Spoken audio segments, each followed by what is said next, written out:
2월 10일 오늘의 말씀은 요한복음 4장 15절에서 26절입니다. 여자가 이르되 주여 그런 물을 내게 주사 목마르지도 않고 또 여기 물 기르러 오지도 않게 하옵소서. 이르시되 가서 네 남편을 불러오라. 여자가 대답하여 이르되 나는 남편이 없나이다. 예수께서 이르시되 네가 남편이 없다 하는 말이 옳도다. 너에게 남편 5이 있었고 지금 있는 자도 네 남편이 아니니 네 말이 참되도다. 여자가 이르되 주여 내가 보니 선지자로소이다. 우리 조상들은 이 산에서 예배하였는데 당신들의 말은 예배할 곳이 예루살렘에 있다 하더이다. 예수께서 이르시되 여자여 내 말을 믿으라. 이 산에서도 말고 예루살렘에서도 말고 너희가 아버지께 예배할 때가 이르리라. 너희는 알지 못하는 것을 예배하고 우리는 아는 것을 예배하노니 이는 구원이 유대인에게서 남이라. 아버지께 참되게 예배하는 자들은 영과 진리로 예배할 때가 오나니 곧 이때라. 아버지께서는 자기에게 이렇게 예배하는 자들을 찾으시느니라. 하나님은 영이시니 예배하는 자가 영과 진리로 예배할지니라. 여자가 이르되 메시아 곧 그리스도라 하는 이가 오실 줄을 내가 아노니 그가 오시면 모든 것을 우리에게 알려주시리이다. 예수께서 이르시되 네게 말하는 내가 그라 하시니 그라 하시니라. 아멘.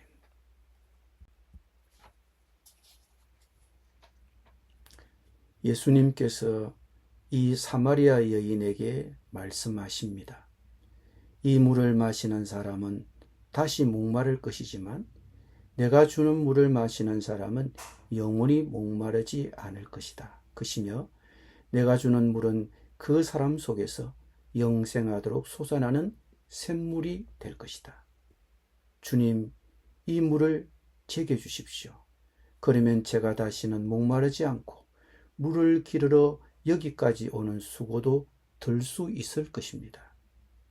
이 여인은 예수님의 제안을 진지하게 받아들이지 않고 단지 물질적인 관점에서 생각했을까요? 매일 운물에서 물을 깃는 수고를 들 수 있다면 생수를 얻고 싶어 했을까요? 그녀의 반응이 예수님께서 주시는 것에 관심을 가진 것처럼 보이지만 그녀는 여전히 혼란스러워하는 것 같습니다. 그녀는 이 낯선 유대인이 단순한 물 이상의 의미를 말하고 있을지도 모른다는 것을 깨달았지만 여전히 문자 그대로 물로 받아들이고 있습니다. 그때 예수님께서는 갑자기 방향을 바꾸셔서 그녀에게 말씀하셨습니다. 가서 네 남편을 불러 이리로 오너라. 여자가 대답했습니다. 저는 남편이 없습니다. 예수께서 그녀에게 말씀하셨습니다. 네 말이 옳다. 나는 남편이 없다고 한 것은 네가 남편이 5이나 있었고 지금 함께 있는 사람도 네 남편이 아니기 때문이다. 내 말이 참되다. 여자가 예수님께 말했습니다. 주님, 저는 당신이 선지자이심을 알게 되었습니다. 예수님께서는 그녀의 과거와 현재를 모두 알고 계심을 보여주십니다. 전혀 모르는 낯선 사람이 당신의 과거와 현재의 죄를 낱낱이 파헤친다면 꽤나 당황스러울 것입니다. 하지만 예수님은 악의를 갖고 그러신 것이 아닙니다. 그녀의 진정한 필요는 물질적인 것이 아니라 영적인 것임을 보여주기 위해서였습니다. 하나님은 우리가 죄를 인정하기를 바라십니다. 예수님은 단지 우리의 더 행복한 삶을 위해 십자가에서 죽으신 것이 아닙니다. 그분은 여러분의 죗값을 대신 치르기 위해 십자가에서 죽으셨습니다. 구원을 위해 그분께 나아가려면 자신이 죄인임을 깨달아야 합니다. 탕자처럼 여러분은 이렇게 말해야 합니다. 아버지, 제가 하늘과 아버지 앞에서 죄를 지었습니다. 물론 이 여인이 예수님께 자신의 죄를 명시적으로 고백하는 것은 아니지만, 주님, 저는 당신이 선지자이심을 깨달았습니다라는 그녀의 대답에는 그 의미가 내포되어 있다고 생각됩니다. 이 시점에서 그녀는 사마리아인과 유대인 사이에 논쟁이 되고 있는, 즉 사람들이 거리심산에서 예배를 드려야 하는지 예루살렘에서 예배를 드려야 하는지에 대한 문제를 제기합니다. 이 사마리아 여인이 왜 이 문제를 대화 중에 꺼냈는지는 궁금합니다. 우리 모두가 그렇듯 그녀는 예수님께서 자신의 은밀한 삶을 꿰뚫어 보시는 것에 대한 시선에 불편함을 느꼈을지도 모릅니다. 그래서 아마도 대화를 좀 더 안전한 주제로 돌리려 했을지도 모르겠습니다. 하지만 그녀가 예수님과의 대화 중에 좀 더 본질적인 문제, 예배에 대한 질문을 꺼낸 것은 그가 예수님을 단지 낯선 나그네가 아니라 선지자로 인식했음을 보여줍니다. 예수님을 좀 더 알게 된 것입니다. 우리 조상들은 이 산에서 예배했는데 당신들은 예루살렘에 마땅히 예배할 곳이라고 말하는군요. 예수님께서 그녀에게 말씀하셨습니다. 여자여, 내 말을 믿으라. 때가 오면 이 산에서도 예루살렘에서도 아버지께 예배하지 않을 것이다.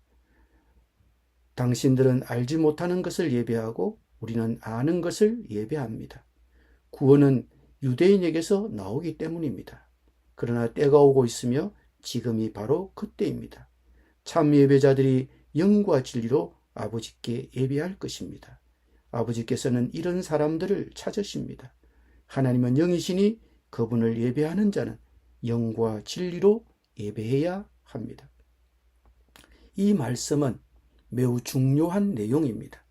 참 예배는 외적인 종교적 의식에 있는 것이 아니라 영과 진리로 예배하는 데 있습니다. 예수님께서 니고데모에게 말씀하신 것처럼 육에서 난 것은 육이요 영에서 난 것은 영입니다. 성령으로 거듭나야 영으로 하나님을 예배할 수 있습니다. 즉 성령으로 거듭나야 성령의 인도하심을 받아 예배할 수 있습니다. 그리고 예배는 진리에 부합해야 합니다. 진리에 따라 예배해야 합니다. 그것은 그분께서 말씀 안에서 자신을 계시하신 그대로 예배하는 것을 의미합니다. 영원한 하나님의 말씀이 육신이 되신 예수 그리스도는 우리에게 주신 하나님의 최고의 계시입니다. 그분은 길이요 진리요 생명이시니 그분을 통하지 않고는 아무도 아버지께로 올 수 없습니다. 참된 의미로 하나님을 예배한다는 것은 하나님께서 그분의 말씀에서 자신을 계시하신 방식에 따라 진리에 따라 그분을 예배하는 것입니다.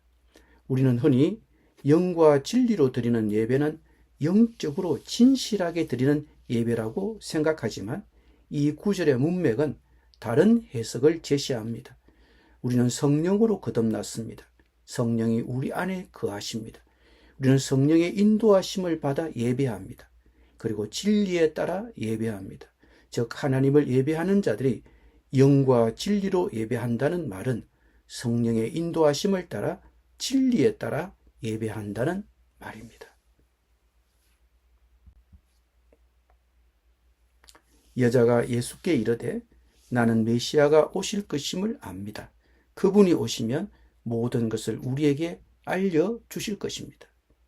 어쩌면 이 사마리아 여인은 예수께서 방금 말씀하신 내용에 대해 여전히 혼란스러워했을 수도 있습니다. 하지만 그녀는 메시아가 오시면 이 모든 문제가 해결될 것을 깨달았습니다. 사마리아 사람들은 오실 선지자가 모든 것을 선포할 것이라고 믿었습니다. 유대인들에게는 메시아로서의 정체성을 숨기셨던 예수님은 이 사마리아 여인에게는 너에게 말하는 내가 바로 그 사람이라고 공개적으로 선언하셨습니다. 문자 그대로 예수님은 너에게 말하는 내가 바로 그 사람이다라고 말씀하셨습니다. 28절에서 이 사마리아 여인이 마을에 들어가 예수님을 담대히 정언한 것을 보면 예수님과의 대화 중에 예수님을 메시아로 믿었기 때문입니다. 예수님은 정오와 편견에 가로막혀 담을 쌓고 지내는 사마리아 여인, 그것도 혼란스럽고 마음의 상처를 입은 여인을 찾아가셔서 자신을 메시아로 믿게 하시고 그녀가 성령과 진리로 하나님 아버지께 예배하는 사람이 되도록 하셨습니다. 우리와 가장 비슷한 사람들에게만 복음을 전해야 할까요? 예수님께서는 우리가 안락한 영역을 벗어나 인종적, 문화적, 사회적 장벽을 넘어 다른 사람들에게 복음을 전하기를 바라십니다. 주변에 까다로운 이웃들이 있습니까? 화해하기 어려운 사람들이 있습니까? 하나님의 사랑은 예수님의 샘에서 구원의 생수를 마시기를 갈망하는 모든 사람을 부르십니다. 그들도 예수님을 만나 죄인임을 고백하고 예수님을 구원자로 믿고 성령과 진리로 하나님을 참 예배하는 자들이 되도록 그들을 만나고 초대합시다. 기도드립니다. 주님께서 메시아이시며 세상의 구원자이심을 믿습니다. 성령으로 거듭나서 영과 진리로 아버지께 예배드리게 하시니 감사를 드립니다.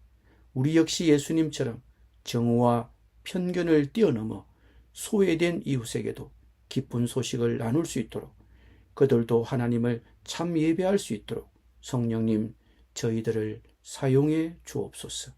예수님의 이름으로 기도드립니다. 아멘.